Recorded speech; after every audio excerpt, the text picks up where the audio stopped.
Meeples and monsters! I mean, some of the most fun things in the world in the same title of a game, so that's really promising. Meeples and Monsters is a bag building, pool building, worker placement game set in a fantasy town that is being besieged by hordes of monsters that are coming, pushing against the walls. There is a dark council arriving, which is represented by, the really bad baddies of the game. And during the game, you will place meeples on the board. You have a board which reminds you of what your meeples can do, and we have four basic kinds of meeple. I would say five, but I say four basic plus really the underdog, who is the peasant. You will have a bag of meeples. You start with 7 peasants and 3 gray meeples that don't do anything. They just represent corruption. They're just there to clog your bag. As the game progresses, you will hopefully acquire more meeples, meeples with different colors representing different kind of categories. Yellow is the mage, red is the cleric, for example. Black is the knight, which makes sense. You don't really have usually, the purple knight. The black knight just makes sense. Then you have the warrior, who is blue. Again, the peasant is white. And then we had some prestige classes: the shaman, the paladin, and the ranger. As you can see, these meeples are only marked by color, which would make this game very difficult to play for colorblind or color-impaired players. I've seen that there are some editions online. I see some pictures of the game with stickers on the meeples. I expected to find those stickers here, but they weren't in the review copy that the publisher sent me. So I'm reviewing what I'm sent. Now, so we have our lovely meeples. Again, at the beginning we don't have many, well, and especially we have only weak ones. Later we'll get these meeples in ways that I will show you. Also super interesting, these meeples can be leveled up in pure role-playing game fantasy tradition. The way you do it is you will acquire these cards and you place them on top of the character you're leveling up. So if I place the card there, leveling up my warrior from 1 to 2, now every time I use a blue meeple, it uses those values instead. And these meeples can be leveled up to level 3, which doesn't usually change the value here, but gives them different abilities. And some of these, even when you level up from 1 to 2, doesn't change that value. The value, by the way, is the combat value that you will use to defeat monsters. But for example, the cleric during the development phase allows you to draw extra meeples if you have a cleric, and again the annoying corruption in your tavern. Here on your board you have these two sections. When you draw meeples from the bag, you will place them in the tavern and they are available for the turn. And suppose that this is my draw. The number may change based on a lot of different effects. And suppose that I had a ton of effects that gave me extra meeples, and so I got this really exciting pool of meeples. So during the game I will use those meeples, sending them to the board to perform different tasks, and that is the worker placement element. At the end of my turn, I collect all of the meeples that I place, plus even maybe new meeples that I acquired, and they go in the lodgings together with the meeples that I didn't use. So the lodgings is where you place your meeples that have been spent or not used.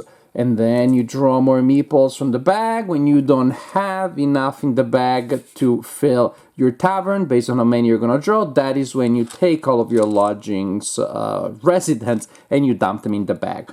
Again, very similar to players who play deck builder games, to the idea that you buy a new card, goes in your discard pile, and then it is shuffled into your deck. The same idea applies here. And in particular, this game reminds me very strongly of Thunderstone with a pool building element instead of a deck building element. So we got meeples again, and then we got the board, and on that board we're going to do different things. Players will alternate taking turns, so I take my turn entirely, then you do, then it goes around, and there isn't really any interaction going on, so you just have to wait for your turn, which is not ideal. I wish there was a way for players to do something during the player's turns. At least I didn't notice that. So when it is your turn, first you have a development phase in which you can take only some specific actions, not everything that is on the board. Basically, during the development phase, you can only interact with these boxes here. If you place two peasants there, you will be able to build a building. You can also build a building by placing a single peasant, but that produces a new peasant that goes in your bag. And the peasants are, like in deck buildings, those kind of like weak pieces that are good enough at the beginning, but become annoying later on when you have better components that you want. So it's always a bit of a penalty to get a peasant there. So that's about buildings, and buildings, you're gonna have these tiles, again, representing those buildings. When you do build a building during development phase, you take a tile and you place it on one of these areas described as for rent. These areas here are for an expansion that I don't have.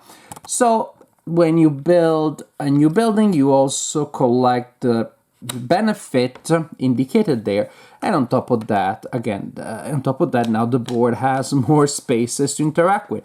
So I like the fact that the board will change every time, but also that's the idea of building the town is going to be mainly for the early phase of the game, because after a while the town is all built and then it doesn't change anymore. Another thing you can do during the development phase is you take one of these regular meeples that can be upgraded, you place it there, and you spend the corresponding cost indicated there, which you pay in victory points. So you need to have some victory points first. Usually, upgrading a cleric is for free the first time. And same for the warrior. But usually you will spend victory points to level up your meeples. And again, that's when you get these cards here and you level up your meeples, giving them better abilities. Basically, you are spending a meeple for a turn to gain that advantage. So during the development phase, you use one of those two boxes, not both, only one, and or you can level up a meeple. And then you start placing your meeples in various spaces in the city, either the ones that were built recently or the ones that are printed already. So for example, there I can place any one meeple and it will generate a mage. I can place two meeples there and one is removed. There is a minus symbol there. So that's a way of getting rid of some of these pesky peasants. So I can place two meeples there, and one will be removed to generate a cleric. The sort of actions here. And again, these four basic spaces printed here are what gives you these meeples here. Other spaces around give you different things, such as getting the prestige meeples, like getting the shamans, or doing other kinds of things and abilities. Now, remember I talked about monsters? I haven't forgotten. I was just waiting for the moment to introduce you to this dark element of the game. We got monsters that come out of a monster deck, and they will stay here on the edges of town. There are three sections where the monsters can go based on symbols that they have on them. They'll go here, here, there, or there. When you're placing meeples in an area that has at least two monsters, and you're just like, la la la, I don't care about that. If you interact with the building in an area with at least two monsters and you do not address the monsters, as a penalty, you will get a meeple, a peasant. If you have three monsters and you still interact with the corresponding area and do not address the monsters, then you'll get two peasants. They're coming from the countryside for an opportunity. I guess basically they're auditioning to be part of your party. So, what if you are a responsible defender of the town and you decide to address that, then you will place meeples on the monsters, and that's how you address them. This is the amount of strength points that the monster has and that you need to match. Say, for example, I place a knight that has a power of 2 and even just a peasant with a power of 1. That's 3. then I defeat that card, I take it in my personal stack, I score 2 victory points, that is a reward, and that's pretty good. That's at least I was able to maybe, again, first I score some points, and maybe that allows me to interact with a district without having to get any extra peasants in my bag. Also, you see the symbol here, there are different things in that different game effects will interact with that kind of symbol, maybe a humanoid, maybe a beast, maybe an undead. Also, killing monsters is a way of completing some of these quest cards. You start with some, during the game you will acquire more. Also, you may use effects to get them out of your deck. See, for example, here I score 6 points if I only have monsters with those symbols in my defeat pile at the end of the game. Effects with the flag there are resolved only at the end of the game. These are the ones have a trigger, but then they give you a permanent effect. And then these ones have a trigger, but their effect is one time. These two numbers that you see here, the good one is the number of points that you score at the end of the game. If you complete that quest, the other number is the penalty that you pay for not completing the quest. As you can see, some of these advantages here are you keep track of that by using the time-tested mechanic of tucking the card under your board. And so now, for example, all of my clerics have +1 where they're fighting against the undead. Or maybe I decide early on to give that to the peasants because that will give me, I got a lot of them. Or again, I want to min-max, and so that's how we're going to do it. To place Meeples on a monster card, you must be able to defeat the monster, otherwise you're not allowed. And again, if you go to that district, you're gonna get some peasants. The deck is prepared in a way that you're gonna have level 1 monsters on top, level 2 monsters in the middle, and they're by far the largest category, and then some level 3 monsters. They become harder to beat and also worth more points. In that deck, you will shuffle these 3 cards representing the approach of the Dark Council, the big baddies. There are also other effects. When one of these cards is drawn, people get more corruption, but then they get to draw more meeples. So later on, you get to draw more meeples every turn, and that's fun. The Dark Council is represented again by those baddies that you see there. There is this board that you place next to the main board at the beginning of the game. These are the baddies. These tiles here are placed randomly and they represent modifications to their value and to other things that they may do. These baddies are really not scared. As a matter of fact, they're pretty good. I think of them as piñatas, stuff with points, because that's really what they do. When the first and the second Dark Council card arrives, you just know you're getting closer to the end of the game, but there's no other effect immediate related to the board. When the third one is drawn, that is when the council finally arrives, and that's when you start beating the heck out of them. When the third, the Dark Council card is drawn, then that triggers the end of the game. From that moment on, you have 2 turns only in which you can finally attack them. As you can see, they're worth a good amount of points. So definitely try to build up the kind of strengths and synergies to be able to score a lot and defeat these monsters in those last 2 turns when they're available. That's great. And again, they really are endless, boundless piñatas, because even though you can beat them and defeat them and score the corresponding amount of points, the card stays there so everybody else can defeat the same Dark Council lore once per game.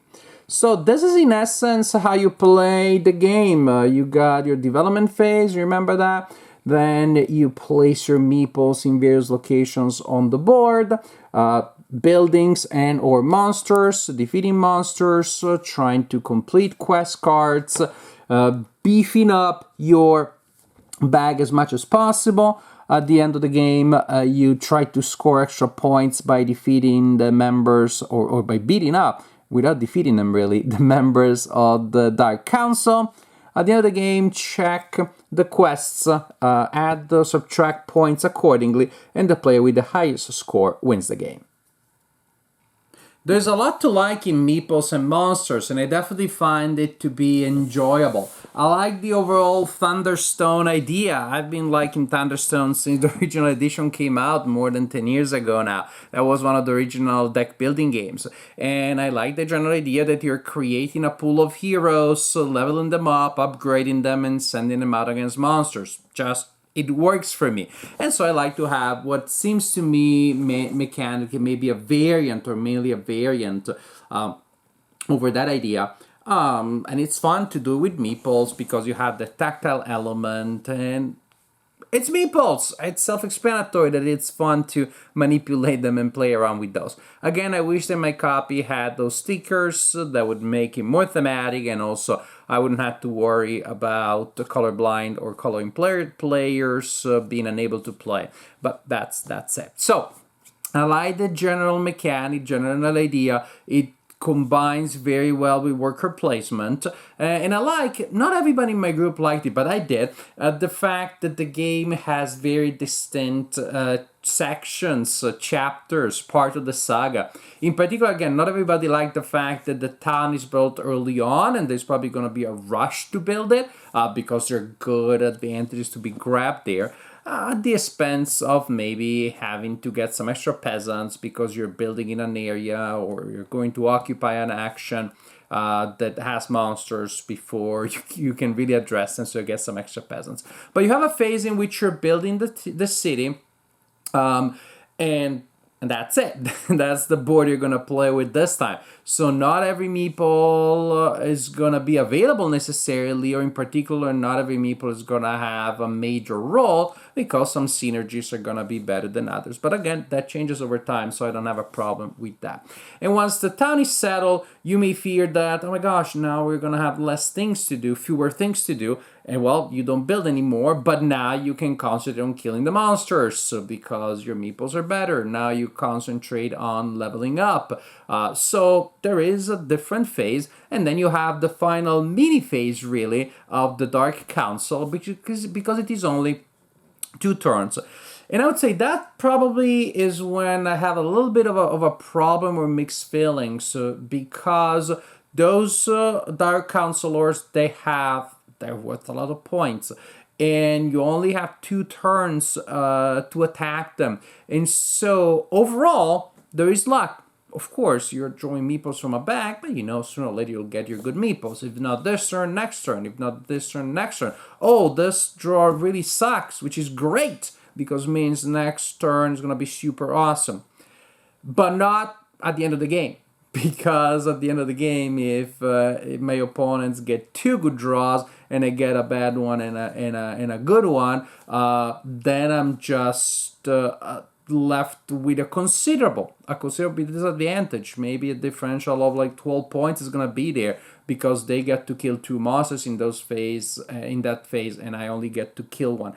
So that's my concern. I'm not sure what the Dark Council really adds. Again, because in my mind I compare this game to Thunderstone, where you're just slaughtering bigger and bigger monsters over time, and there isn't such a swingy last mini section in which you have not just to do well, but to draw well.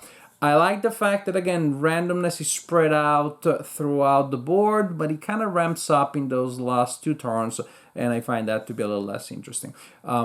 Again, that probably is not going to change the game entirely because there's still so many elements based on collecting the quests, avoiding the penalties from the quests, completing the quests, and just simply scoring consistently and creating a lot of different things. So, I like the general flow. Mixed feelings about the final phase. And then one thing, again, I already mentioned it in my main segment. I wish there was more interaction as the game goes around the table, because usually there isn't really a lot to do during other players' turns. There are some buildings are kind of like King of the Hill. So if I place my meeple there, it activates. If it is still there by the time it goes around, it goes back to me, so somebody else may place theirs. But it's not really an action if you're returning my meeple to me. And there can be an element of analysis paralysis, which of course is not great. So, but the fact that you're planning your turn, you can plan your turn in advance, looking at your meeple on the tavern that you drew. So you plan your next turn, but also only up to a certain extent because other players may kill the monsters that they wanted to get. Some spaces with limited resources may be exhausted. So to an extent you can plan ahead, but not so much. So the pace sometimes is slowed down by the fact that you need to really either think or finalize your strategy at the beginning of your turn. And to prevent analysis paralysis, actually, we house ruled that we were going to be pretty generous about the order, about development phase coming before the main phase. Because sometimes, well, I placed everybody and then I realized I had this one click, I don't know what to do. I could place it on the level, I could level them up, but technically I should have done that earlier. And we're like, you know what, just do it. Because then if you're strict about that, and everybody will really make sure that if I develop first, then I have everybody that I need, and if I do actions on the board, I'm not left with anybody I could have leveled up, then that's going to slow down the game too much. So we decided that we were going to be a little bit flexible about that. The game, again, it has different sections. Sometimes it does still feel a little bit, it can drag a little bit. But again, not because I believe the architecture is too long, but because there may be an element of analysis, and maybe not paralysis, but analysis crawl. So overall, I like the idea. I like the game. It looks great. I like playing with meeples. I like basically Thunderstone with meeples. There's a lot to like in here. There are a couple of minor negatives here and there, which I mentioned, which make the game, well, not maybe, top 10, but again, the game overall is still one that is enjoyable. Meeples and Monsters, again, enjoyable, an enjoyable game overall.